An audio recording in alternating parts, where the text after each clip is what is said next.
لہذا مصیبت اولاد کے معاملے میں ہو، صحت کے معاملے میں ہو، دولت کے معاملے میں ہو، سکون و اطمینان کے معاملے میں ہو، نقصان جانی ہو، مالی ہو، جس طرح قرآن مجید میں اللہ رب العالمین نے ہر انسان سے یہ وعدہ کیا ہے وَلَنَبْلُوَنَّكُمْ، ہم ضرور بضرور تمہیں آزمائیں گے.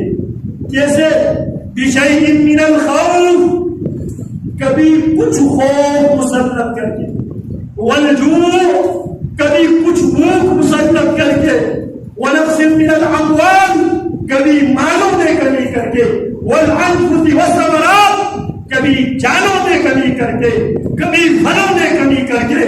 وَبَشِّرِ الصَّابِرِينَ، میرے مصطفیٰ صبر کرنے والوں کو آپ خوشخبری دے. اب صبر کرنے والے کون ہے؟ جن صفات کے حامل ہے. صبر کرنے والوں کی نشانی اور علامت کیا ہے؟ الذین اذا اصابتهم مصیبہ، صبر کرنے والے وہ ہے جب بھی جس قسم کی ان پر مصیبت آتی، جب بھی جس قسم کی مصیبت آتی ہے، ان کا رویہ، ان کا بہیویئر یہ ہوتا ہے قالوا انا للہ وانا الیہ راجعون.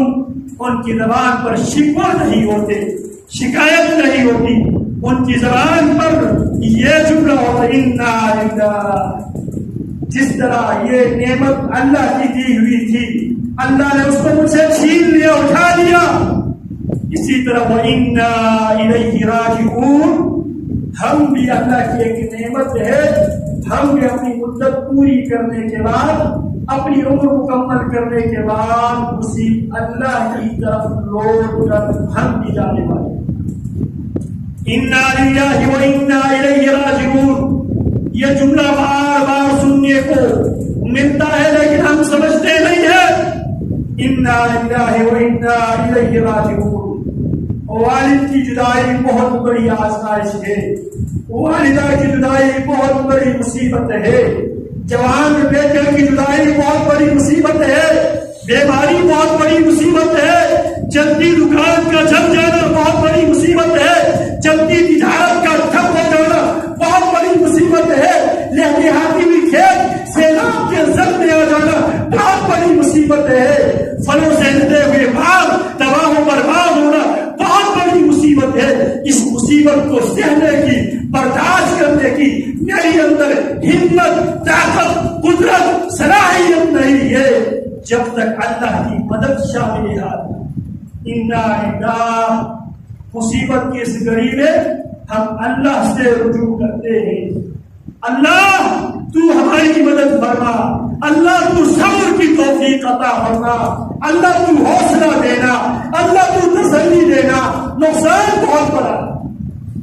انا للہ وانا الیہ راجعون. ہم مصیبت کی گھڑی میں بھی اس مصیبت کو برداشت کرنے کے لیے، اس مصیبت کو سہنے کے لیے اللہ رب العالمین سے توفیق مانگتے.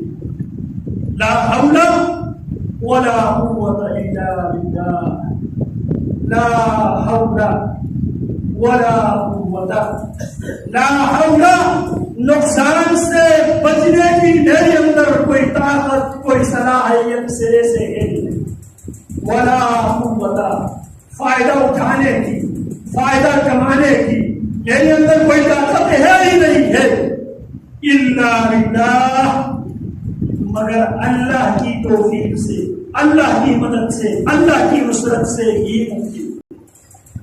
اسی لیے ہمیں حکم یہ دیا گیا ہے